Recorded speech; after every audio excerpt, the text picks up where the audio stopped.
YouTube. Sorry, ladies, I've been away for way too long. I was supposed to come back and keep you guys posted throughout my IVF journey, and it got really intense for me with, the injections and the monitoring. So I had to really focus on what I was doing. So, and I do apologize for those who were following my journey for not giving you guys a brief update of what happened or what's been happening since then. I hope you do forgive me, and I'm going to try now to recap everything back from my last vlog. My last vlog just talked about my baseline appointments, how everything looked really good, and that I was going to be starting menopause and gynerelics. Yeah, menopause, cloma, and gynerelics during my IVF cycle. And during that time, my insurance company gave me so much hell to get my medication. I had to go through an outside pharmacy twice. One time I did have to drive to the hospital to get one vial of menopause because the carrier came late, and they didn't want to compromise my cycle by me not having it. So I did get that. I took menopause shots maybe my days probably 5 through 9 or 5 through 7, and started taking gynerelics to, I guess, prevent me from ovulating early or my eggs releasing earlier than what they would normally do.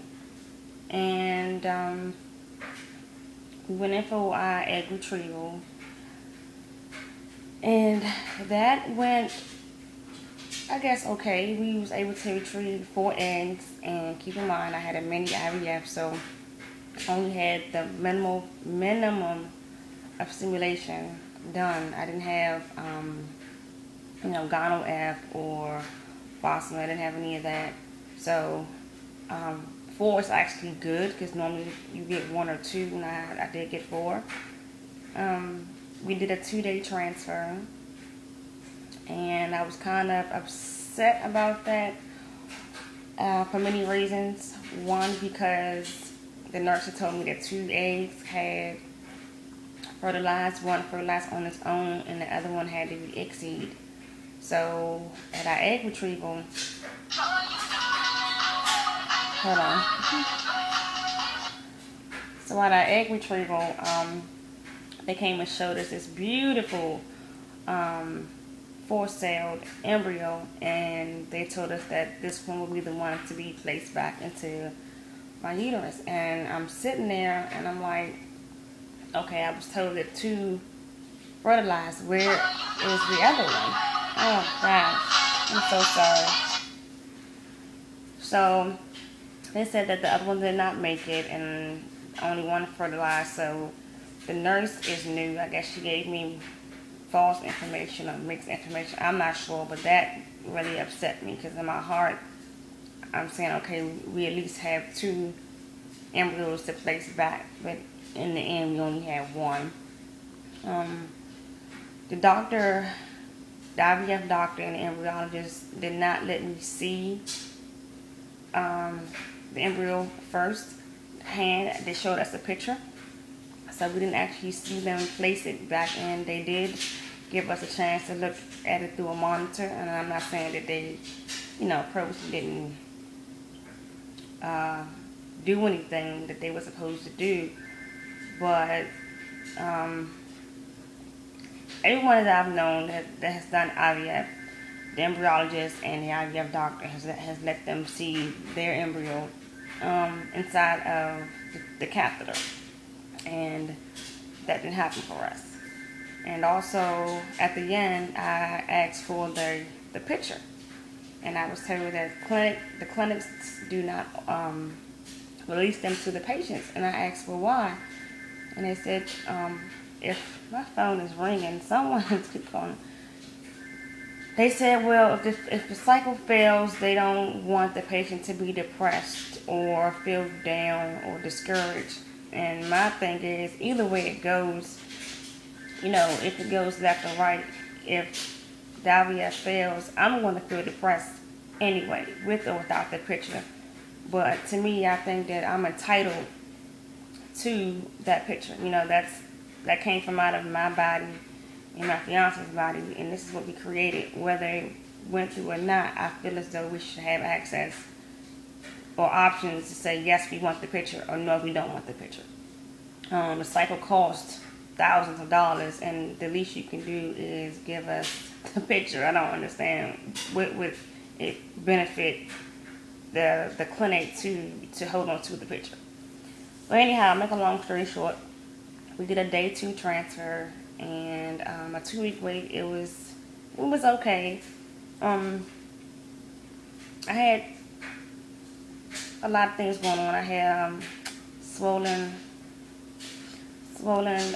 breast. I had cramping the entire time. I had twinges. I had headaches. I had almost anything you name it. I had. My emotions were okay the first 3 days, but after that, I just had this feeling as if, it didn't work. I just kept saying to myself, it's not going to work, it's not going to work, it's not going to work. And I think that kind of overwhelmed me. And then I kept thinking about the early transfer and the fact that we only had one. And yes, I know that it only takes one. It's quality over quantity. But in my eyes, I've been at this clinic for 3 years, and I've had 7 cycles. And, once you go through so many cycles, you get discouraged. No matter what you feel, what you believe in, you do come to a point where you get discouraged. And I think during my IVF cycle, I've been the most discouraged I've ever been. And I prayed, and I cried, and I prayed, and I cried, and I prayed, and I cried. And I still felt as if something was missing. And I'm not sure what that is still. But today, unfortunately for me, it's cycle day 1. So my IVF cycle did not work. And I can't say I'm not hurt, because I definitely am. I mean, we had high hopes for this cycle. But I can also say that I'm very thankful, that I'm very blessed to even have the opportunity to do IVF. A lot of women that I know who want children don't have the resources or the finances to even step foot inside of a clinic to even try to do what I've done. And we've done this 7 times, 6 IUIs, 1 IVF. And I'm very blessed to have the man by my side that I have, because you need a support system, and I mean a strong one, whether it's, IUI, IVF, trying to conceive naturally. You definitely need a strong support system. And hands down to my fiance, he was great.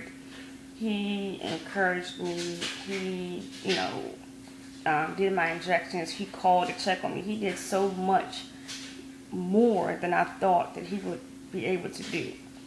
And I really, I might have tear up, but I really appreciate, and I'm really blessed to have the man that I do have with me, because like I said, a lot of us do not have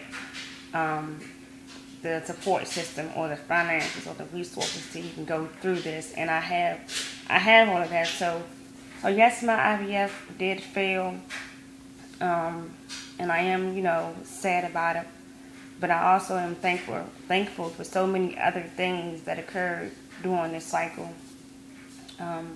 We are planning to take a break. It is November 26th, so it's only a couple of more days left in this year.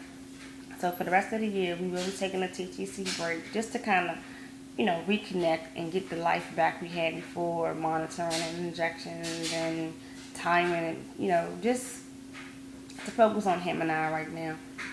But 2012, ladies, we are back feeling the effect. We have decided